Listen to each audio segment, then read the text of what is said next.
one of the most important parts of ed tech use for me as a teacher in my instruction and as part of my classroom is using it as a tool to reach those learners who might not be able to get into that grade level content who are beyond that grade level content.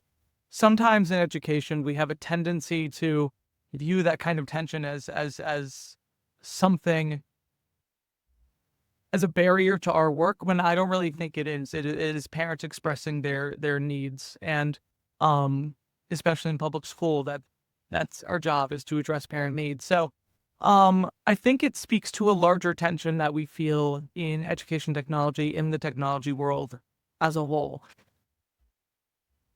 I'm going to talk about Mr. Rogers for a second. I promise. It makes sense. So when Mr. Rogers did not like television, he did not like it as a medium. He thought it was harmful for a lot of the reasons why people these days might find AI or the internet harmful, right? But he recognized its ubiquity.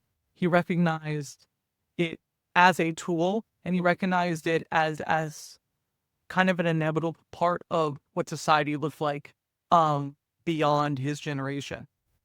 He predicted with great effect the importance of television at that time. It was still like a pretty nascent medium. It was still fairly new at that point.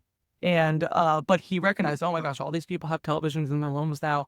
And if I don't put something on there that is meaningful, thoughtful, and creative, and really attentive to children's needs, it's going to be populated by a bunch of garbage. And he was right.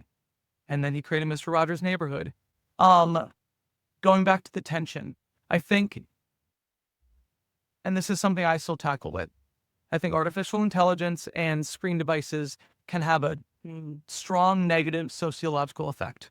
And I think a lot of our gut reactions to that kind of thing to those kinds of ideas inhabiting schools is based on kind of a more sociological perspective.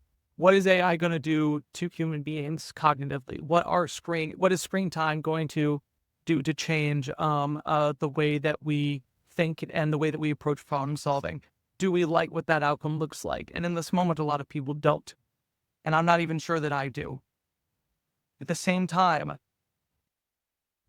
screens and artificial intelligence are going to be an inevitable part of whatever the next phase of human society looks like in this country. It is our duty in public education to prepare students as well as humanly possible for that next step. You can totally disagree with screens being a part of everyday life. You can totally disagree with AI being a part of the workforce. I think we all have some hesitation there, but we aren't doing our due diligence as educators if we're not realizing that that's what work and life is going to look like beyond this current moment.